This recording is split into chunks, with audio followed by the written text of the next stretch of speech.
자, 오늘은 제목처럼 그 로직에 대해서 이제 얘기를 드릴 건데요. 기본적인 원리를 어떻게 파악하는지를 얘기를 드릴 건데, 제가 지금 용어를 원리라고 얘기 드렸죠. 그러니까 공식이 아니고 원리거든요. 그래서 그거에 대해서 이제 좀 설명을 드리기 이전에, 그러니까 유튜브도 보면은 자기가 이제 이렇게 밝혀놨으니까 이후에는 뭐 이렇게 될 거다라고 자꾸 이제 이런 얘기를 하는데요. 근데 그거를 밝혀놓은 거를 또 유튜브에다 자기가 이제 어렵게 밝혀놓은 걸 또 배포를 한단 말이에요. 그거 왜 하겠어요? 그거를 하는 이유는 목적은 단 하나예요. 그러니까 그런 것들로 인해서 자기를 이제 부각시키고 우회 마케팅, 우회 영업이라고 얘기하거든요. 그러니까 그거를 이제 순수하게 사람들한테 알리려고 하는 게 아니고요. 그렇게 자기가 밝혀놓은 게 이제 맞으면 이제 권위의식도 생기고 전문가로서의 어떤 표출되는 부분이 있다 보니까 이제 그런 부분으로 인해서 이제 역으로 이제 마케팅을 맡기겠다고 이제 전화가 오겠죠. 그래서 유튜브를 하는 건데, 사실은 그 내용에 대한 거는 좀 틀렸습니다. 왜 그러냐면요. 로직에 대해서 기본적인 거는 예를 들어서 그들이 밝혀놓은 이제 방정식이라고 치면, 우리 뭐 2차 방정식 뭐 이런 것들이 있잖아요. 그 방정식에 대한 부분 수학은 어때요? 불변하지 않아요. 그러니까 그 방정식은 이제 수학적인 거는 불변하지 않는데, 우리가 알아야 되는 거는 그 방정식을 물론 알고 수학은 그래 풀지만, 이제 삼각형의 내부의 합이 뭐 180도가 왜 180도인지에 대해서 그냥 삼각형의 내부의 합이 180도다 이렇게 이해를 하면 되지만, 우리 유명한 이제 정승재 강사님이라고 하시는 분도 그러잖아요. 그 원리에 대해서 알아야 된다고. 그러지 않으면 수학에 발전이 없고 제대로 된 공부가 안 된다고. 마찬가지입니다. 로직을 파악하는 것도 그 전문가라고 하는 사람도 어떻게 파악했어요? 파악하는 원리를 알고 있는 거예요. 그래서 제가 오늘 이제 그거를 알려드릴 건데, 그 전문가라고 하시는 친구들이 대부분 뭐냐면, 자기가 밝혀놓은 거가 틀릴 수도 있고 맞을 수도 있는데, 우연히 맞으면 그거에 대한 뭐 파급 효과가 되게 크니까 그런데요. 그 이러쿵 저러쿵 그게 중요하지 않아요. 왜냐하면 그 네이버든 인스타그램이든 어떤 그 로직에 대한 거를 뭐 본사에서 바꿔버리면 그냥 바뀌잖아요. 그리고 지금 계속 바뀌어 왔잖아요. 그 이후에는 이제 어떻게 바뀔 것에 대해서 뭐 예측을 해서 뭐 하는 거가 별로 중요하지 않고, 지금은 이미 한 4, 5년 정도 된 것 같은데, 각 업계 그리고 키워드마다 어떤 그 상황에 따라서 로직이 다 다릅니다. 인스타그램도 그렇고요. 네이버도 마찬가지예요. 구글 같은 경우는 예전부터 상위 노출에 대한 어떤 로직 파악을 안 했던 이유가, 그게 구글은 거기 플러스 알파 거의 일주일마다 바뀝니다. 그리고 구글에도 이제 뭐 백링크에 대한 어떤 얘기도 있고 뭐 그런데 기본적으로 트래픽이죠. 그래서 그 원리에 대해서 이제 좀 말씀드리면, 블로그 들어가 보면 어때요? 기본적으로 존재하는 것들이 뭐예요? 그리고 공식적으로 밝혀놓은 게 뭐예요? 제가 이제 로직에 대한 거를 뭐 BM25F부터 현재 뭐 소나, 리브라, 뭐 다이아 플러스, C랭크, 뭐 Q 서비스 이런 것까지 지금까지 바뀌어온 것들이 어떻게 바뀌었다라는 거 공식적으로 네이버에서 알려주고 있잖아요. 그것만 알면 되는데요. 그것만 가지고서는 자기 블로그에 적용시켜서 작업하기가 너무 쉽지가 않은 거예요. 그래서 그거를 어떻게 하는 거냐면요.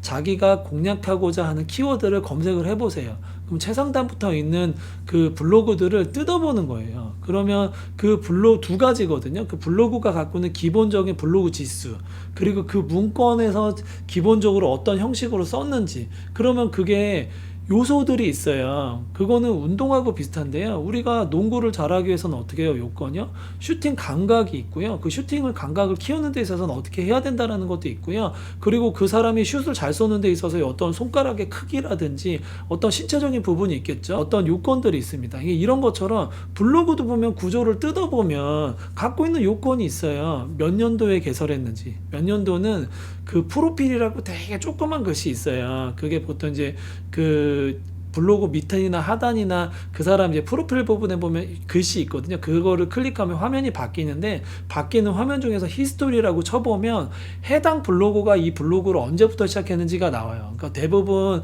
되게 점유하기 어려운 키워드들은 최상단에 보면 최소한 2000년대 뭐 초반이나 2010년도 뭐 요 정도부터 시작한 블로그고요. 최소한 2014년도 최적화 블로그라는 블로그들이 대부분 그렇고요. 근데 그렇지 않고 뭐 최근에 시작한 블로그거나 그러면 보면 이 블로그가 힘이 아직은 뭐 최적화거나 아니구나라고 생각을 하시면 되고, 그 기본적으로 블로그가 언제 시작했는지, 글은 몇 개인지, 분야는 언제 바뀌었는지, 그리고 블로그 전체 글을 카테고리에서 전체 글 클릭한 다음에 30개 단위로 쭉쭉쭉 보면 글을 쓰기를 어느 정도 주기를 썼는지, 그리고 대략 몇 개를 클릭해 보면 보통 글들을 어떤 스타일로 썼는지, 이게 블로그가 갖고 있는 기본 지수잖아요. 그리고 그거 외에 해당 이제 상위 노출을 저면 해당 포스팅에 들어가면 키워드는 뭐 최상단부터 있는지, 그 키워드가 녹여져 있는 부분들은 어떻게 돼 있는지, 내용은 이게 후기성인지 정보성인지 광고성인지, 이거를 빠르게 보시고요. 그 위에서부터 포스팅들을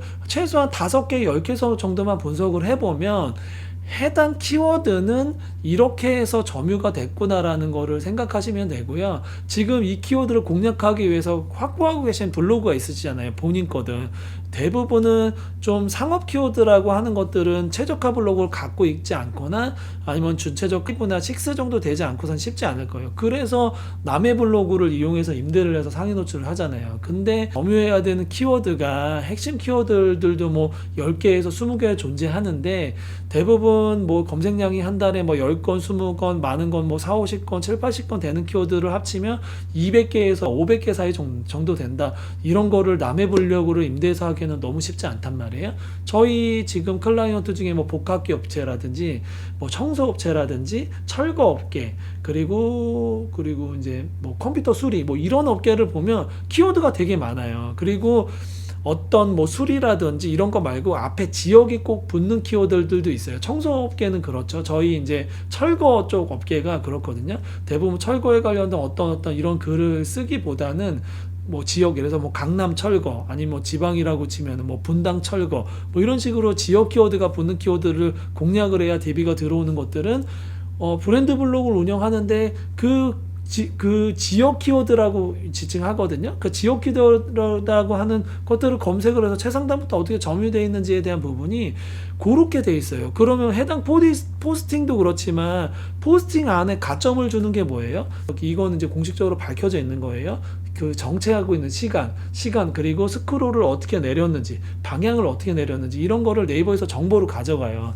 그리고 여기에 찍혀 있는 거 공감, 예를 들어서 댓글 같은 경우도 어떤 내용으로 댓글이 달려있는지, 공감 같은 경우도 그 공감을 단 블로거들이 어떤 분들이 공감을 달았는지, 그리고 만약에 스크랩을 해갔으면, 그래서 예전에는 어뷰징이라고 해서 공식 자체가 스크랩 뭐 5개를 걸고 이런 공식이 있었어요. 그러니까 지금 다른 유튜버들이 밝혀놓은 어떤 상위 노출 로직이라고 하는 것들이 플레이스도 마찬가지고 인스타그램도 마찬가지지만 그 공식 자체가 결국에는 이런 트래픽의 종류에 관련된 것들이거든요. 그러니까 이런 것들이 다 밝힐 필요는 없잖아요. 그러니까 이거를 저희 같은 개발 실행사라든지 아니면 이걸 로직을 밝혀놓은 그런 개발하는 개발 실행사처럼 뭐 이런 온갖 것들을 밝히시려는 거 아니잖아요. 그러면 본인 것만 필요하면 되는데, 유튜버들이 얘기하는 것들은 사실은 이게 가시적으로 실제적으로 쓸 수 있는 것들 중에서 60%만 얘기를 하고 나머지 40% 정도의 내용도 알고 있어요. 뭐 어떤 40%를 얘기하는 거냐면,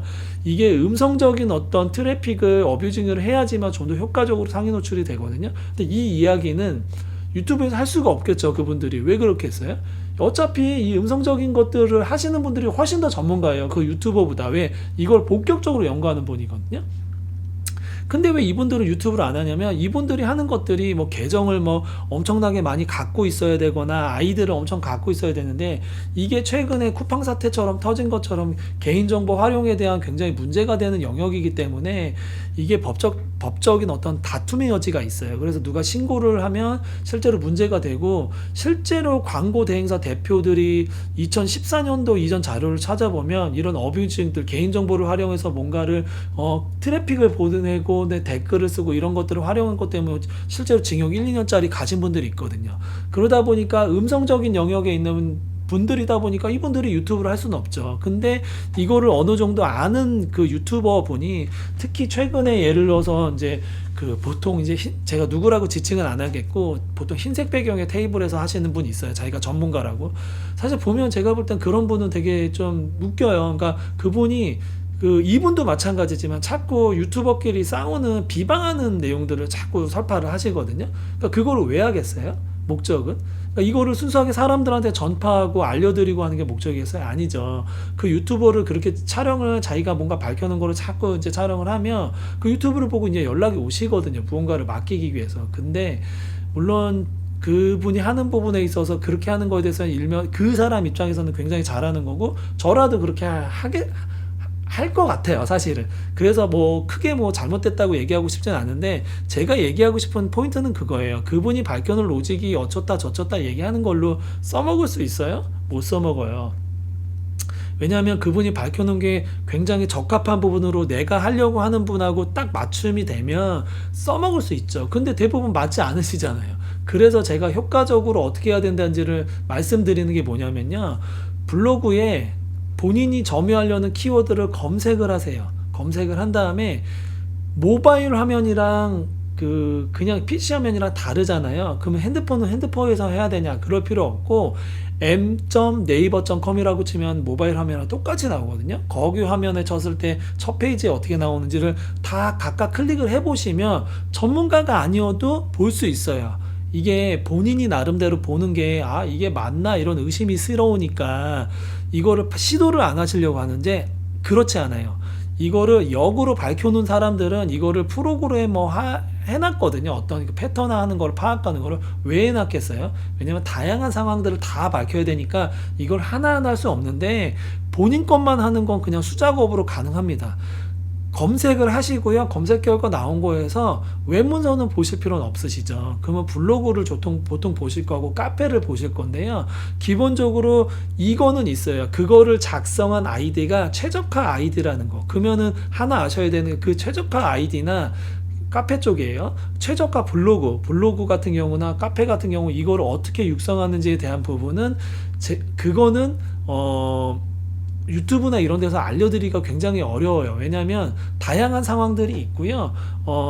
이거에 대해서 알고 싶어 하신다면 그냥 그것만 알려드릴게요. 뭐냐면 시간을 두고 되게 오랫동안 공을 들여서 만든다는 거. 이거를 육성하는 업체도 똑같아요. 그러니까 외부적으로는 이걸 육성하는 거를 자기네가 굉장히 비법을 밝혀놔서 이거를 자기네가 무조건 만들 수 있다라고 얘기를 하는데 그렇지 않아요. 예전에 2014년도 이전에 최저가 블로그라는 거를 45일 만에 만들 당시에도 요 블로그를 막 만들 때 이게 요번 달에는 70%가 나왔느니 60%가 나왔느니 이런 얘기를 한단 말이에요. 무슨 얘기냐면 100개 중에 60개가 나왔느니 70개가 나왔느니예요. 그러니까 어느 정도 방향을 잡고 만드는 거예요. 근데 지금은 이게 굉장히 더 복잡해졌고 기간도 오래 걸리죠. 그래서 실제로 최저가 아이디라는 거를 개인이 육성해서 쓸 수 있는 상황은 지금 쉽지 않고 그래서 그걸 실제로 거래를 해서 구매를 하잖아요. 그래서 최저가 아이디라는 걸 갖고 있지 않으신 분들은 어느 정도 이거를 꾸준히 1년 정도 내외 굉장히 꾸준히 그냥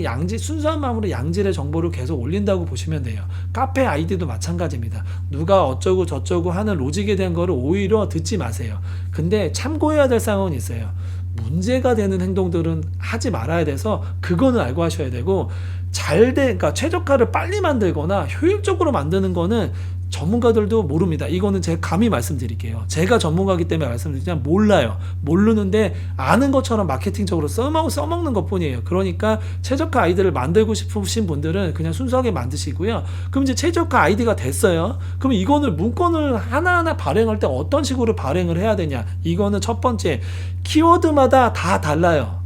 키워드마다 다르고요. 하나 예시를 들어볼게요. 강남 맛집이라고 지금 검색을 해보세요. 강남 맛집을 검색을 해서 최상단에 1등에서 한 5등 정도 되는 거 클릭을 해보시고 강남 맛집 글씨를 붙여져 있거나 강남 띄어쓰기 맛집이거나 이렇게 해서 문건 안에 키워드가 들어있는지 보세요. 하나도 안 들어있어요. 한 개도 안 들어있습니다. 강남이라는 글자가 들어있긴 하고요. 맛집이라는 글자가 들어있긴 해요. 근데 로직 자체가 다르다는 거예요. 강남 맛집은 너무 점유하기가 힘들기 때문에 네이버에서 특별히 관리하는 키워드들이 있어요. 신용대출 이런 것들도 마찬가지일 거고요. 그래서 그런 것들은 다르고 각 지역의 생활미적 서비스들을 해서 검색량이 어느 정도는 되지만 어차피 사업에 도움되는 키워드를 웬만한 것들은요. 상단부터 뜯어보시면 블로그를 어떻게 썼다고 하는 것들이 첫 번째 글수를 검색을 해보세요. 글수가 어떻게 되는지는 강남 맛집으로 검색을 해보면 그냥 그래서 블로그 탭에서 네, 뭐 아무거나 검색을 해볼게요. 그러면 F12 누르고요. F11을 누르면 옆에 창이 열려요. 그리고 F1을 바로 누르시면 이렇게 열리거든요. 여기서 디저블 자바스크립트 누르시면 이게 드래그가 됩니다. 이거는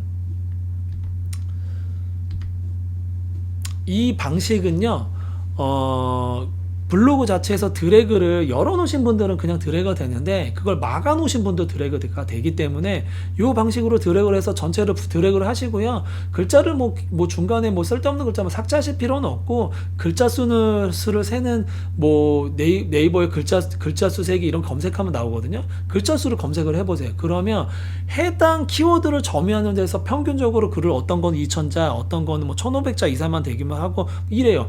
맛집 계열들이 대부분 로직이 어떻게 돼 있냐면 대부분 2,500자 이상의 사진이 30장 이상 들어가는 로직으로 되어 있습니다. 블로그가. 그러니까 이거는 이제 저희도 밝혀놓은 거예요. 그러니까 그런 것처럼 사장님이 필요하신 부분에 이제 키워드에 대한 부분을 최상단부터 뜯어보시면 됩니다. 그리고 공감이 몇 개가 달려있는지, 스크랩을 누가 해갔는지, 댓글은 달려있는지. 근데 사실은 최근에 대부분 스크랩, 공감, 댓글 이거 별로 중요하지 않아요. 별로 중요하지 않고 해당 글에 키워드가 몇 개 들어갔는지 그리고 어떤 내용으로 주로 썼는지를 보시는데 내용 자체에 대해서 각각 다를 거 아니에요. 그 내용을 파악하라는 게 아니고요. 카테고리로 후기성이 올라와 있는 건지 광고성이 올라와 있는 건지 아니면 정보글이 올라와 있는 건지 하시면 되고요. 그리고 제목에 분명히 이거는 BM25FF 문건 그 로직에 적용을 받을 수밖에 없거든요. 키워드는 제일 앞단에 넣으시면 되세요. 그래서 이건 키워드 넣고 제목 넣는 것도 챗GPT 도움 받으시면 돼요. 키워드 같은 경우가 보통 저희가 평균 뭐 5개 얘기하잖아요. 근데 어떤 로직에 따라서는요, 키워드가 3개만 들어가야 되는 경우도 있고요, 2개만 들어가야 되는 경우도 있고요, 아까 강남마트처럼 해야 되는 경우도 있고요, 키워드가 최소한 7, 8개 이상 들어가야 되는 경우도 있고 다 다릅니다. 그래서 이거는 최상단부터 문건을 뜯다 보면 어떤 거는 좀 특이한 문건들이 있어요. 그런 것들은 또 네이버에서 봤을 때 로직상의 어떤 다른 부분들 때문에 노출을 시켜준 거거든요. 기본 로직 자체가 이렇게 돼 있다는 거고요. 지금 이제 플레이스 얘기를 좀 드려볼게요. 플레이스 같은 경우는 어떻게 돼 있냐? 플레이스 최저가라는 얘기를 드리면서 어떤 그 서비스 상품처럼 광고대에서 판매를 하고 있거든요. 최저가라는 용어를 쓰다 보니까 최저가 블로그 이래서 어떤 지수를 높이는 작업처럼 얘기를 하는데 그게 아니고요. 플레이스 풀 세팅을 얘기하는 거예요. 플레이스에 보면 세팅 들어가면 뭐 예약 그냥 기본적으로 뭐 간단한 정보를 넣고 뭐 몇 가지만 이렇게 하는 기본 등록이 있잖아요. 그거 말고 음식점이라고 예를 들면 예약 시스템부터서 메뉴 그리고 어떤 설명에 대한 부분을 풀 세팅으로 넣고 업체에서 사진 넣을 수 있는 게 120장까지 넣을 수 있거든요. 그 사진도 풀로 다 넣게 되고 여러 가지 세팅들을 완벽하게 하는 거예요. 거기다가 한 가지 플러스 이거는 이제 세팅의 영역의 플러스 리뷰에 대한 법 2가지가 있잖아요. 블로그 부분과 그리고 영수증 리뷰. 이거는 인위적으로 어느 정도 채워져서 넣을 수 있거든요. 근데 인위적으로 채워서 넣는 거를 네이버에서 그거를 검열을 하잖아요. 로직 감지라고 얘기하죠. 검열을 해서 걸리는 부분이 있고 안 걸리는 부분이 있는데 이게 움직임을 보면 우리가 오프라인 상황에 어떤 단속에 대한 부분도 경찰에서 어떤 계도 기간을 주고 단속을 하는 경우 있고 안 하는 경우 있잖아요. 똑같이 움직인다. 네이버에서 플레이스에 대한 부분을 일단은 뭔가 문제성에 있는 것들에 대한 거는 체킹을 해놔요. 근데 이거를 페널티를 적용을 줄까 안 줄까를 갖고 있다가 적용을 때리는 경우 있고 안 때리는 경우가 있어요. 그리고 적용을 페널티를 때리면 그게 보통으로 움직이는 상황이 예를 들어서 2, 3개월 동안 페널티만 먹는 거고요. 보통 2, 3개월 뒤엔 그 페널티 먹었던 거는 다시 초기화되고 다시 복구가 됩니다. 그러니까 이런 식으로 되기 때문에 근데 마케팅적으로 보세요. 사람들이 리뷰를 달고 싶거나 블로그를 쓰고 싶은 분들이 그 해당에서 음식점이라고 치면 들어갔는데 블로그가 하나도 없고 리뷰도 없는 데를 쓰고 싶어 하진 않아요. 그렇죠. 그리고 이게 알이 먼저냐 닭이 먼저냐인데 리뷰가 없는 가게는 온라인상에서 발견돼도 유저들이 별로 가고 싶지가 않기 때문에 그래서 최저가라는 개념은 이거를 인위적으로 어느 정도 채워 넣는 거예요. 제가 말씀드렸죠. 이거를 채워 넣어서 페널티가 적용이 되는 경우라도 한 2-4달이면 복구가 되거든요. 정상화 되기 때문에 문제가 되지 않아요. 그리고 지금 최근에 플레이스가 문제가 있죠. 보통 이제 리워드라는 앱에서 어떤 행동을 하면은 이제 고객한테 비용을 주고 이 리워드 앱에 이제 광고를 신청하는 이 광고주가 지불한 거를 이 그 리워드 앱에서 일부 취하고 나머지는 이걸 액션을 취해서 여기서 움직이는 그 유저들한테 비용 뭐 한 건당 20원, 30원씩 주는 체계로 해서 이 실제로 리얼 트래픽을 그 플레이스나 이런 데 적용되게끔 이제 활용을 했었던 거거든요. 근데 이게 이제 더 이상은 안 통하게끔 네이버에서 막겠다고 했고 지금 플레이스가 지금 전혀 안 되는 상황인데 이게 그래서 외부에 실제로 쇼폼이라든지 이런 걸 활용해서 실제로 리얼 트래픽을 발생한 것만 적용이 되다 보니까 이제 상위 노출이 되고 있는 상황이에요. 그러니까 이렇게 로직이 바뀐단 말이에요. 근데 이거를 미리 예측을 해서 이거는 이렇습니다. 이렇게 해야 됩니다. 라는 거를 아주 디테일하게 밝혀서 하시는 분들은 사실 속내가 이거를 블로그에 배포를 하든 유튜브에 배포를 하든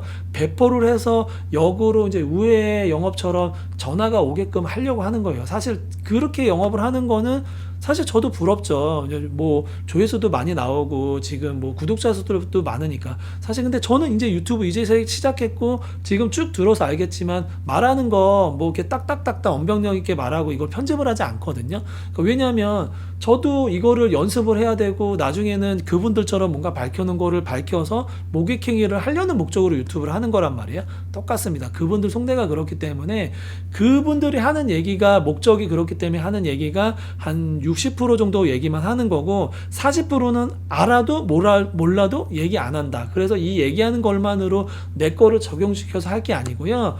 전문가들도 그리고 업체들도 어떤 솔루션화 된 걸로 이거를 빨리 파악할 수 있는 어떤 그런 프로그램을 만들어 놓은 거거든요.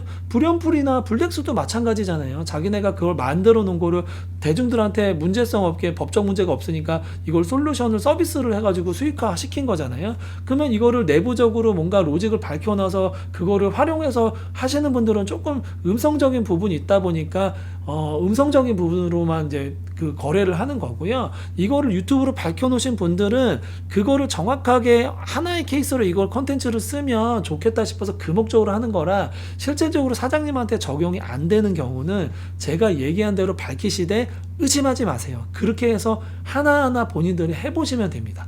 예, 그렇게 해서 하시면 되고요. 예, 여기까지 오늘은 내용을 좀 말씀드리고 이 로직에 대한 부분의 기본 원리에 대한 부분이 각 개인들도 할 수 있다라는 부분을 말씀드리면서 꼭 해보시면 좋겠습니다. 여기까지 하겠습니다.